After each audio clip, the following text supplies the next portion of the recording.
Pemirsa, intens investigasi, panas, meledak dan kian liar tak terkendali. Agaknya itu beberapa kata yang pas untuk menggambarkan kehebohan usai Sarwendah menangis histeris memberikan klarifikasinya di podcast Denny Sumargo. Masih ada nggak buat aku gitu? Badai serangan balik dari kubu Ruben Onsu kini menggulung tanpa ampun. Seolah geram dengan segala narasi sepihak yang dinilai menyudutkan, Ruben Onsu akhirnya membongkar sebuah video mengejutkan yang merekam detik-detik mengerikan saat dirinya tengah melepas rindu, menggendong sang buah hatinya. Tak hanya itu, pihak Ruben melalui kuasa hukumnya, Minola Sebayang, akhirnya menelanjangi satu persatu dugaan klaim sepihak dari kubu Sarwendah. Lewat rentetan bukti chat WhatsApp yang dipampang ke hadapan publik, terbongkarlah bagaimana kacaunya komunikasi di antara mereka. Selain itu, Minola Sebayang bahkan angkat bicara soal Ruben Onsu yang dituding berselingkuh. Bahkan yang menghebohkannya lagi, benar Kabetran Peto alias Onyo sampai bereaksi keras di media sosial menyikapi klarifikasi sang bunda. Pemirsa, bersama intens investigasi, kami hadirkan kabar terkini, terpercaya, dan teraktual, tetapi sebelumnya, jangan lupa untuk like, subscribe, dan juga share channel YouTube ini.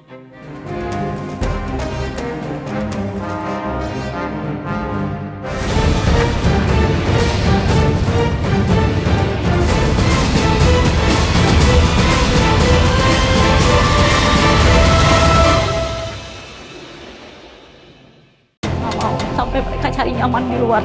Mereka beneran masih ada nggak buat aku gitu? Ya, heboh dan sangat mengejutkan. Usai Sarwendah melakukan podcast dengan Denny Sumargo, di mana ia menangis dan mengungkapkan apa yang dirasakan menurut versinya.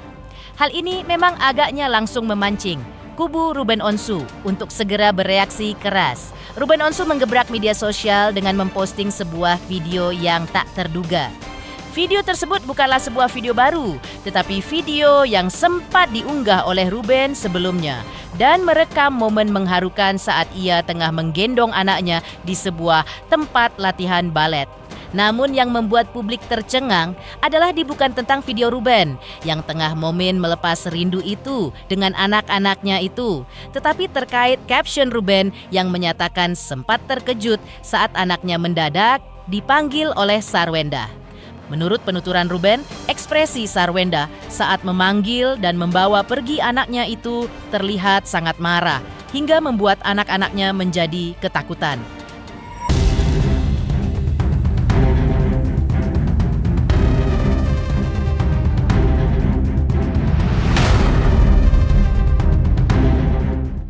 Masih dalam unggahan yang sama, Ruben membeberkan fakta bahwa insiden penarikan paksa anak ini juga pernah terjadi di malam Natal. Atau di mana saat itu sang putra sulung Onyo hanya ingin berfoto bersama dengan adiknya pun mendadak ditarik pergi begitu saja.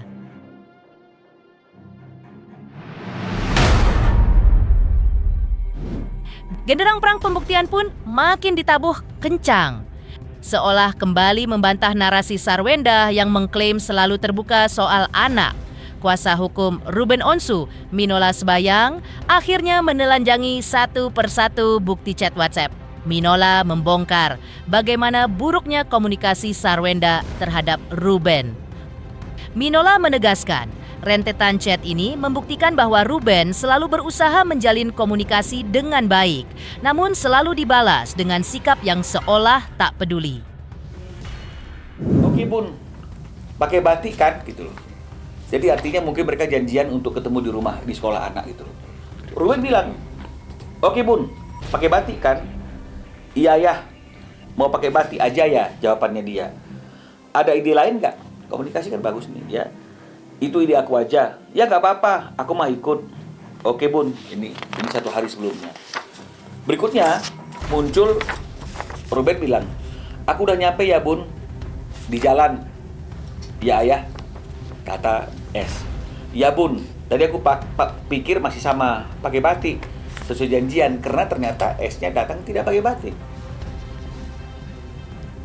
Ya, hanya Ruben.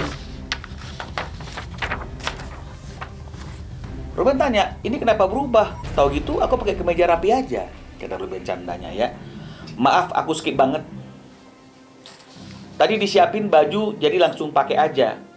Itu Sus yang siapin. Ruben bilang, aman bun. Aku kayak bapak-bapak aja, aku kayak bapak-bapak enggak sih, udah tua banget. Dia bercanda. Ya, dia bercanda. Jadi sebenarnya komunikasi yang dibangun oleh Ruben itu cukup kan. Seperti ini misalnya nih, ya.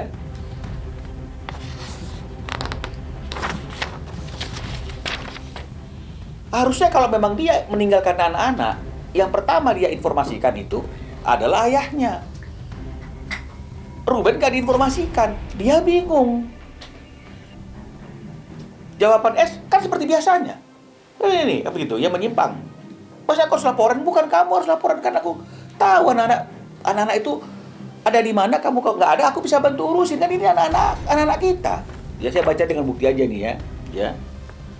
Malam, kamu udah di Thailand, berarti ini posisinya S pergi ke Thailand.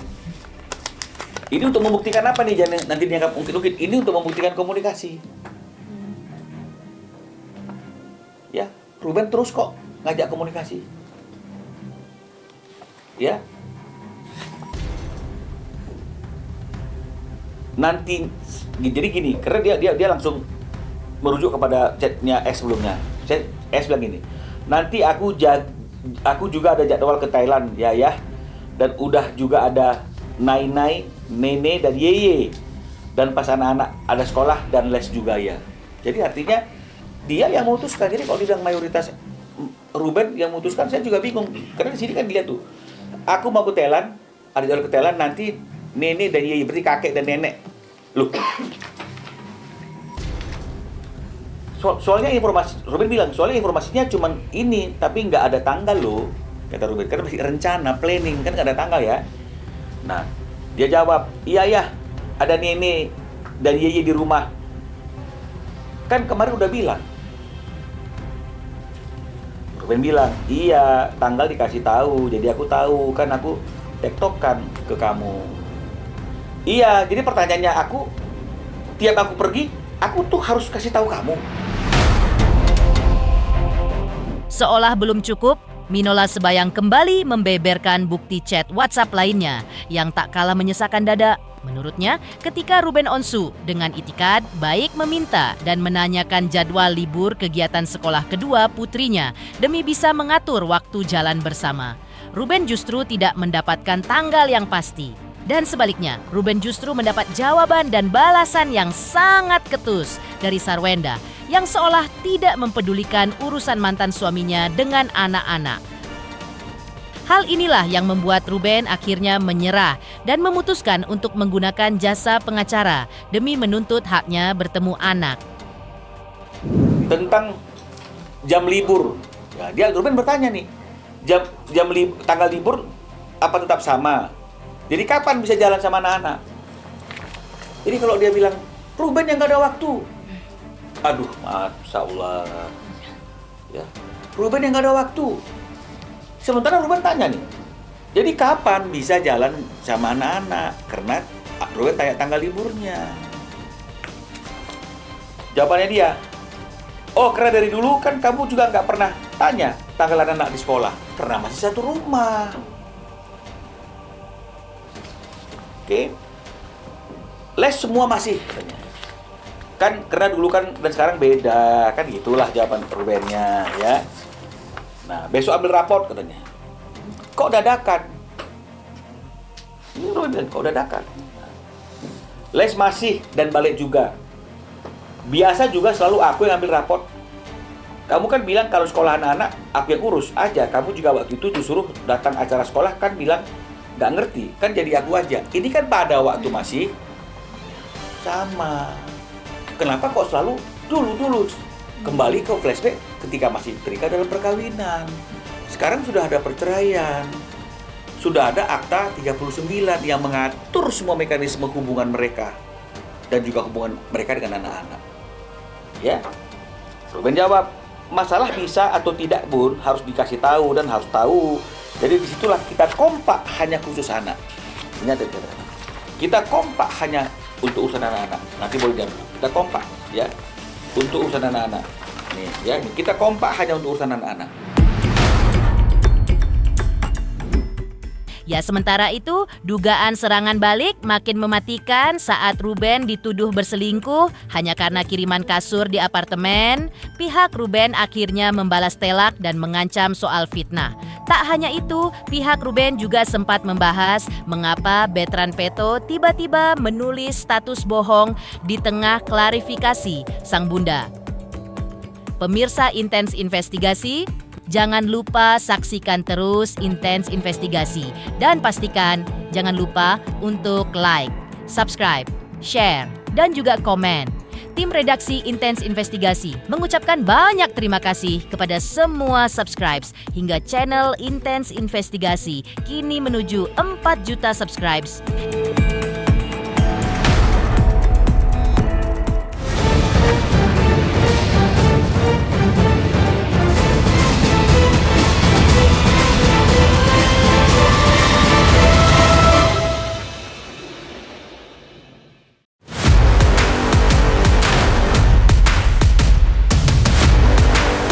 Heboh perseteruan ini kini menyeret isu yang lebih gelap.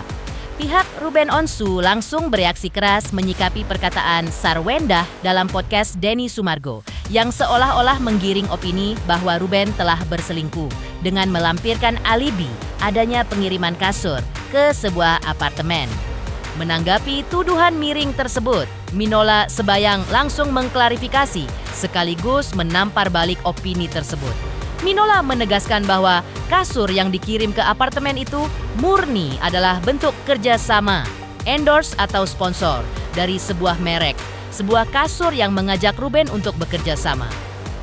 Dan dengan nada tinggi, Minola menantang siapapun untuk membuktikan isu selingkuh tersebut. Karena jika sebuah tuduhan tak bisa dibuktikan, maka hal itu murni adalah sebuah fitnah keji. Katanya belikan kasur untuk wanita lain. Buktikan kalau memang Ruben selingkuh. Emangnya sekarang ada nih ceritanya Ruben itu setelah bercerai terus dekat dengan orang lain. Kan kemarin kita sudah bilang, Ruben itu juga salah satu endorse tempat tidur, kasur. Jadi akhirnya bicarain kasur, nanti dibilang kasur-kasur pun pengantarnya diomongin loh. Ini kan dalam proses pembuktian yang ada relevansinya. Kan Ruben kan endorse kasur. Makanya kita bilang kasur yang ada di kamarnya yang sekarang itu yang kemarin dipakai untuk pijit-pijit. Itu juga endorse-nya Ruben. Beberapa saat setelah Sarwendah mengeluarkan berbagai macam klarifikasi di layar publik, sebuah reaksi mengejutkan justru datang dari sang putra sulung, Bertrand Peto alias Onyo. Secara tiba-tiba, Bertrand membuat Instagram story berlatar hitam yang hanya bertuliskan satu kata besar, bertuliskan bohong. Meski enggan mencampuri urusan status Onyo, Minola Sebayang tak urung merespons klarifikasi Sarwendah yang mengklaim anak-anaknya mengalami tantrum pasca kehadiran Onyo di rumah mereka. Minola meragukan klaim tersebut karena faktanya di awal-awal kebersamaan, anak-anak Ruben dan Sarwendah terlihat sangat bahagia, penuh kasih sayang, dan menikmati hangatnya memiliki sosok kakak laki-laki. Minola secara tak langsung bahkan menyindir keras bahwa tak jarang sebuah kebohongan akan terus ditutup dengan kebohongan baru demi terlihat seperti sebuah kebenaran.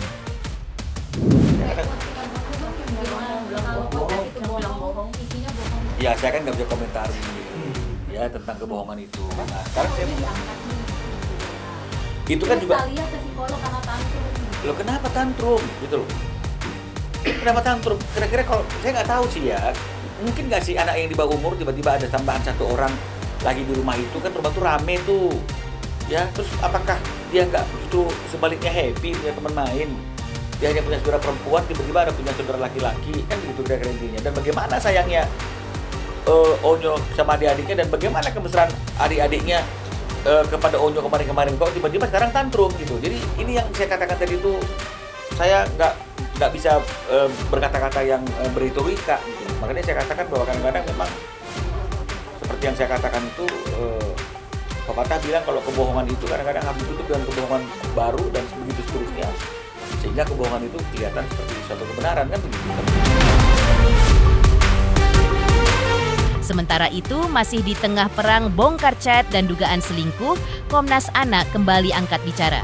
Seperti apa sentilan keras Komnas Anak terkait gagalnya mediasi antara Ruben dan Sarwenda. Pemirsa Intens Investigasi, jangan lupa saksikan terus Intens Investigasi dan pastikan jangan lupa untuk like, subscribe, share, dan juga komen. Tim redaksi Intens Investigasi mengucapkan banyak terima kasih kepada semua subscribes hingga channel Intens Investigasi kini menuju 4 juta subscribes.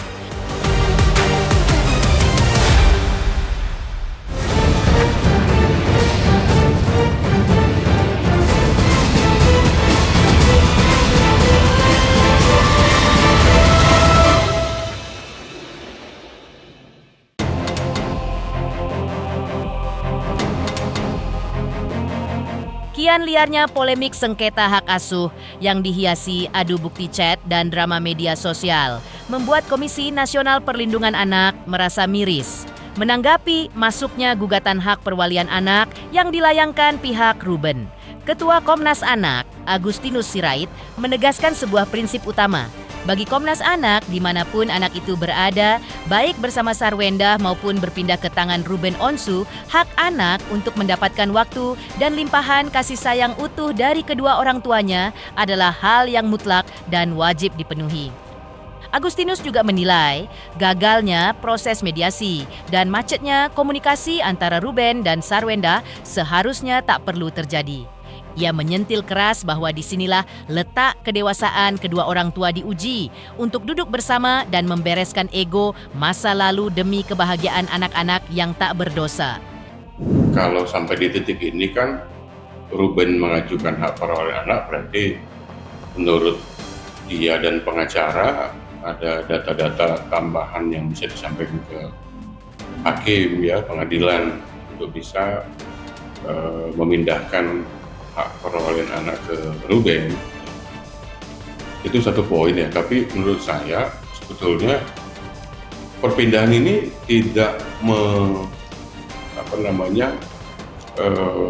sebetulnya sama aja ketika anak ada di Sarwenda dan Ruben. Sebetulnya posisi kedua orang tua itu ada wajib untuk memberikan waktu atau anak wajib mendapatkan kasih sayang dari kedua belah pihak, ayah dan ibunya.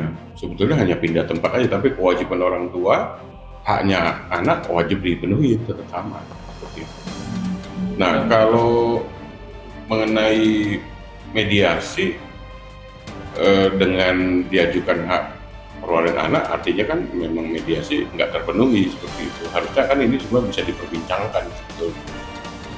Dari fase yang lama, apa yang nggak jalan itu harusnya bisa dikomunikasikan. Disitulah peranan orang tua dan peranan orang dewasa sebetulnya. Demikian pemirsa, kabar terkini, terpercaya, dan teraktual yang kami hadirkan hari ini.